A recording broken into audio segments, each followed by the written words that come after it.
So job fit is very interesting. It's so simple that you would think we would be doing it years before. But what it is, the idea is that we look at the requirements of the job, the physical requirements of any job, if it's typing all the way to building a car.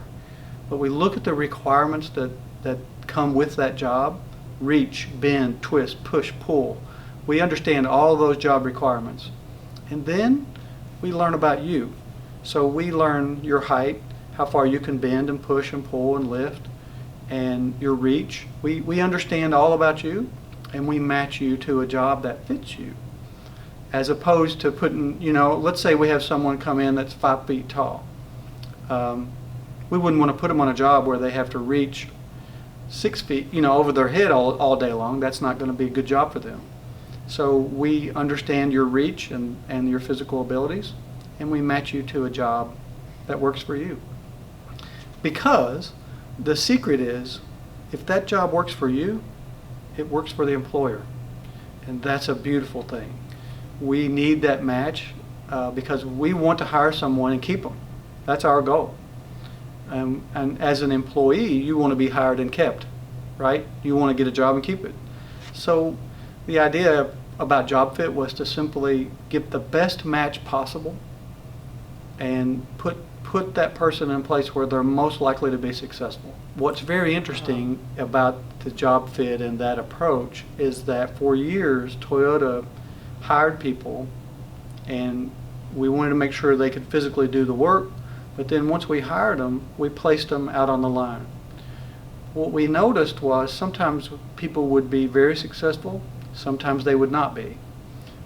What we later learned is that if we tested you based on your capabilities and matched that to the job requirements, we could make you very successful. And very few people would not make it if we matched you to your abilities. That was a big learning point for us.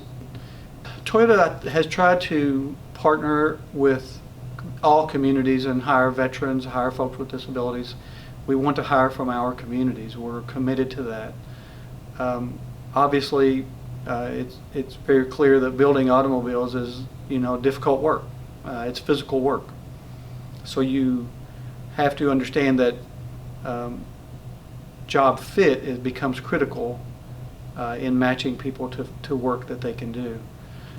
All the data says that folks with disabilities are very dependable employees, and they come to work. They do a great job. The trick is matching them to a job that fits them. That one of the problems for us in finding jobs for everyone is that we don't do a good job matching them to the business or to the need, and companies don't know how to do that. Neither did Toyota. We had to learn. But what we found was once you know that and you can say, hey, I have this employee that matches your need, and they just happen to have a disability, who cares? That's a perfect match. The company gets the job done, the employee gets a job. That's the goal. What we have begun to do is further look at jobs that we can carve out that match better. And we've found ways to get folks with disabilities into jobs that normally people would say they might not be able to do. We have several completely deaf team members working here now. We have folks with only one arm or one leg working here all over. And that's been a beautiful relationship. It's very successful. They're happy, and we get to build cars, so that makes us happy.